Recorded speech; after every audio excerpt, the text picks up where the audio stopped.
세계 증시는 빠르게, 우리 증시는 폭넓게 3분 증시입니다. 연합인포맥스 정윤교 기자와 함께합니다. 안녕하십니까? 안녕하십니까? 네, 먼저 간밤에서 미국 증시 상황부터 정리해 주시죠. 네, 간밤 뉴욕 증시는 연방준비제도의 금리 결정을 하루 앞두고 하락 마감했습니다. 지난 2거래일간 반등한 데 따른 경계성 매도세가 쏟아졌습니다. 3대 지수 보겠습니다. 다우지수는 전장보다 0.62% 내리면서 거래를 끝냈습니다. S&P 500 지수는 전장 대비 1.07%, 나스닥 지수는 전거래일 대비 1.71% 하락하면서 장을 마쳤습니다. 뉴욕 증시는 지난 14일과 17일 2거래일 연속 반등세를 보였는데요. 이날은 상승 흐름을 이어가지 못했습니다.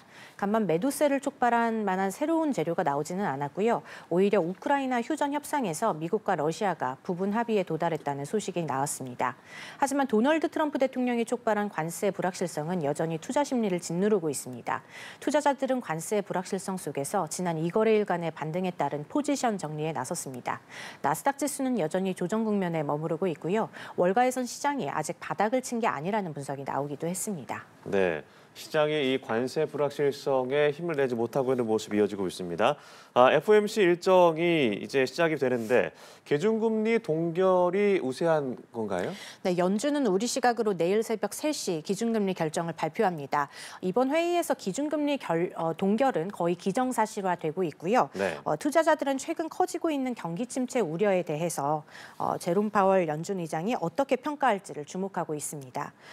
파월 의장의 발언을 대기하면서 간밤 추가 매수세에 더 신중을 기하고 있고요. 아울러 연준이 향후 금리 전망을 경로 전망을 어떻게 설정할지도 시장의 관심사입니다. 연준은 작년 12월 점도표에서 올해 금리 인하 횟수 전망을 기존 4회에서 2회로 줄인 바 있는데요. 반면 지금은 스태그플레이션 우려가 커지면서 연내 3회 인상 가능성도 거론되고 있습니다. 연준의 금리 인하 사이클이 재개될 가능성이 커지면 시장은 랠리를 보일 수 있겠고요.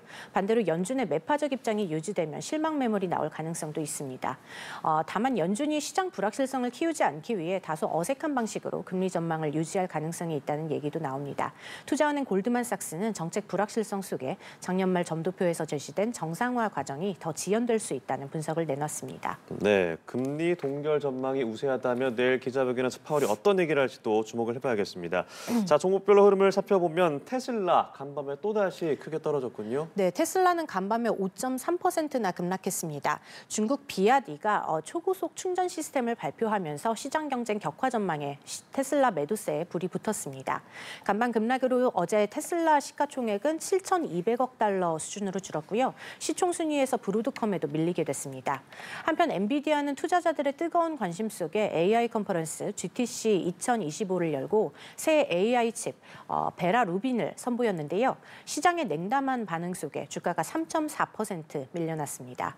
필라델피아 반도체 지수는 1.6% 하락했고요. 대형 기술주 모임 매그니피센트 7의 모든 종목이 약세였습니다.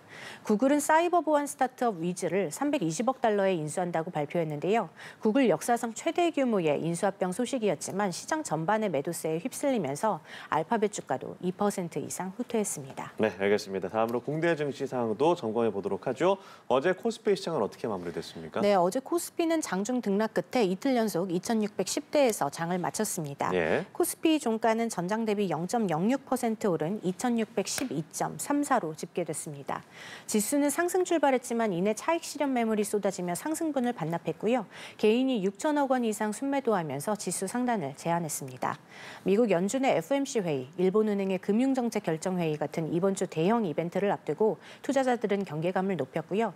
헌법재판소의 탄핵 심판 선고를 앞두고 정치적 불확실성도 시장에 부담을 줬습니다. 시가총액 상위 종목 중에 삼성전자는 장 초반 2% 넘게 오르다가 보합으로 장을 마쳤고요. SK하이닉스는 1.5% 내렸습니다. 네. 개별 종목으로 보자면 이 한화그룹주가 동반으로 급등을 했는데 호재가 있었습니까? 네, 어제 국내장에서는 한화그룹주의 동반 급등세가 눈에 띄었습니다. 예. 어제는 한화그룹이 호주 조선사 오스텔을 인수한다는 소식이 전해졌습니다.